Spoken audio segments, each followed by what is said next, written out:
Hi all, welcome to my YouTube channel. ಎಲ್ಲರೂ ಹೇಗಿದ್ದೀರಾ? ಎಲ್ಲರೂ ಚೆನ್ನಾಗಿದ್ದೀರಾ ಅಂತ ಅಂದ್ಕೊತೀನಿ.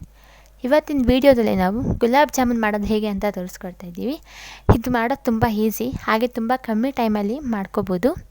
ಗುಲಾಬ್ ಜಾಮೂನ್ ಅಂತೂ ಯಾರಿಗೆ ಇಷ್ಟ ಇರಲ್ಲ, ಎಲ್ಲರೂ ತುಂಬ ಇಷ್ಟಪಡ್ತಾರೆ ಗುಲಾಬ್ ಜಾಮೂನ್ನ. ಮನೇಲಿ ಏನಾದ್ರು ಬರ್ಡೇ ಆಗಿರ್ಬೋದು, ಫಂಕ್ಷನ್ಸ್ ಆಗಿರ್ಬೋದು, ಮಾಡಿಕೊಂಡ್ರೆ ಗುಲಾಬ್ ಜಾಮೂನ್ನ ತುಂಬ ಎಲ್ಲರೂ ಇಷ್ಟಪಡ್ತಾರೆ, ಹಾಗೆ ಇಷ್ಟಪಟ್ಟು ತಿಂತಾರೆ. ಬನ್ನಿ ಇವಾಗ ಗುಲಾಬ್ ಜಾಮೂನ್ ಮಾಡೋದು ಹೇಗೆ ಅಂತ ನೋಡೋಣ. ನಾವಿಲ್ಲಿ ಗುಲಾಬ್ ಜಾಮೂನ್ ಮಾಡೋದಕ್ಕೆ ಒಂದು ದೊಡ್ಡ ಪಾತ್ರೆ ಇಟ್ಕೊಂಡು ಅದಕ್ಕೆ ಮುಕ್ಕಾಲು ಭಾಗದಷ್ಟು ನೀರು ಹಾಕ್ಕೊತಾ ಇದ್ದೀವಿ. 3/4 kg ಸಕ್ಕರೆ ಹಾಕ್ಕೊತಾ ಇದ್ದೀವಿ. ನಾವಿಲ್ಲಿ ಜಾಸ್ತಿ ಮಾಡೋದ್ರಿಂದ ನೀರು ಮತ್ತು ಸಕ್ಕರೆ ಎರಡೂ ಜಾಸ್ತಿ ಹಾಕ್ಕೊಂಡು ಪಾಕ ಮಾಡೋಕ್ಕೆ ಇಟ್ಕೊತಾ ಇದ್ದೀವಿ. ಇವಾಗ ನಾವು 2 ದೊಡ್ಡ ಪ್ಯಾಕೆಟ್ ಗುಲಾಬ್ ಜಾಮೂನ್ MTR ಗುಲಾಬ್ ಜಾಮೂನ್ ಪೌಡರ್ನ ತೊಗೊಂಡು ಒಂದು ತಟ್ಟೆಗೆ ಹಾಕ್ಕೊತಾ ಇದ್ದೀವಿ. ಅದಕ್ಕೆ ನಾವಿಲ್ಲಿ ಸ್ವಲ್ಪನೇ ಹಾಲನ್ನ ಮಿಕ್ಸ್ ಮಾಡ್ಕೊತಾ ಇದ್ದೀವಿ. ನೋಡಿಕೊಂಡು ಹಾಲನ್ನ ಮಿಕ್ಸ್ ಮಾಡಿ, ಜಾಸ್ತಿ ಹಾಲು ಹಾಕ್ಕೋಬಾರ್ದು, ಸ್ವಲ್ಪನೇ ಹಾಕ್ಕೊಂಡು ಹಾಲು ಹಾಕ್ಕೊಂಡು ನೋಡಿ ಈ ರೀತಿಯಾಗಿ ಮಿಕ್ಸ್ ಮಾಡಿ ಅದನ್ನು ಚಿಕ್ಕ ಚಿಕ್ಕ ಉಂಡೆ ಮಾಡ್ಕೋಬೇಕು. ಅದು ಹೊಡಿಬಾರ್ದು, ಒಂಚೂರು ಬಿಟ್ಕೊಂಡಿರೋ ಥರ ನಾವು ಉಂಡೆ ಮಾಡ್ಕೋಬೇಕು. ಬಿಟ್ಕೊಂಡ್ರೆ ಅದು ಎಣ್ಣೆಲಿ ಕರಿಬೇಕಾದ್ರೆ ಎಲ್ಲ ಹೊಡೆದೋಗುತ್ತೆ. ನೋಡಿ ಈ ರೀತಿಯಾಗಿ ಸ್ಮೂತಾಗಿ ಉಂಡೆ ಮಾಡಿ, ನೋಡಿ ಈ ರೀತಿಯಾಗಿ ಉಂಡೆ ಮಾಡಿ ಇಟ್ಕೊಂಡಿದ್ದೀವಿ. ಇವಾಗ ಸಕ್ಕರೆ ತುಂಬ ಚೆನ್ನಾಗಿ ಕರಗಿದೆ. ಇವಾಗ ಅದಕ್ಕೆ ನಾವು ಒಂದು 4 ಏಲಕ್ಕಿನ ಈ ರೀತಿ ಪುಡಿ ಮಾಡಿ ಹಾಕ್ಕೊತಾ ಇದ್ದೀವಿ. ಅದು ಪಾಕ ಗಟ್ಟಿ ಆಗಬಾರ್ದಂತ 1 ಸ್ಪೂನ್ ನಿಂಬೆ ರಸನ ಹಾಕ್ಕೊತಾ ಇದ್ದೀವಿ. ಹಾಕ್ಕೊಂಡು ಇದನ್ನು ಮಿಕ್ಸ್ ಮಾಡಬೇಕು. ಇವಾಗ ನಾವು ಕಾದಿರೋ ಎಣ್ಣೆಗೆ ಉಂಡೆ ಮಾಡಿ ಇಟ್ಕೊಂಡಂತಹ ಗುಲಾಬ್ ಜಾಮೂನ್ ಮಿಕ್ಸ್ನ ಹಾಕ್ಕೊಂಡು ಕರ್ಕೊತಾ ಇದ್ದೀವಿ. ಇದು ಗೋಲ್ಡನ್ ಕಲರ್ ಬರೋವರೆಗೂ ಚೆನ್ನಾಗಿ ಎಣ್ಣೆಲೆ ಫ್ರೈ ಮಾಡಬೇಕು. ನೋಡಿ ಗುಲಾಬ್ ಜಾಮೂನ್ ಮಾಡೋದು ಎಷ್ಟು ಈಸಿ ಅಂತ.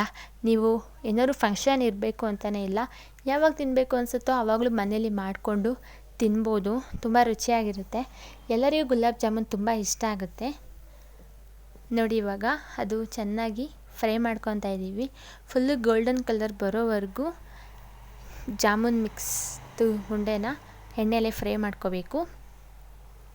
ಒಂದು 2-3 ನಿಮಿಷಕ್ಕೆ ಗೋಲ್ಡನ್ ಕಲರ್ ಬಂದುಬಿಡುತ್ತೆ. ನೋಡಿ ಇವಾಗ ಆಲ್ರೆಡಿ ಗೋಲ್ಡನ್ ಕಲರ್ ಬಂದಿದೆ. ಇದನ್ನು ನಾವಿವಾಗ ಪಾಕ ಮಾಡಿ ಇಟ್ಕೊಂಡಂತಹ ಸಕ್ಕರೆ ಪಾಕಕ್ಕೆ ಹಾಕ್ಕೊತಾ ಇದ್ದೀವಿ. ಬೇಕಾದರೆ ನಾವು ಎಣ್ಣೆಲಿ ಕರೆದಿರೋದು ಹಾಗೆ ತಿಂದರೆ ಇನ್ನೂ ಚೆನ್ನಾಗಿರುತ್ತೆ. ಇವಾಗ ಪಾಕ ಮಾಡಿ ಇಟ್ಕೊಂಡಿರೋದಕ್ಕೆ ಹಾಕ್ಕೊತಾ ಇದ್ದೀವಿ.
ಇವಾಗ ಗುಲಾಬ್ ಜಾಮೂನ್ ರೆಡಿಯಾಗಿದೆ.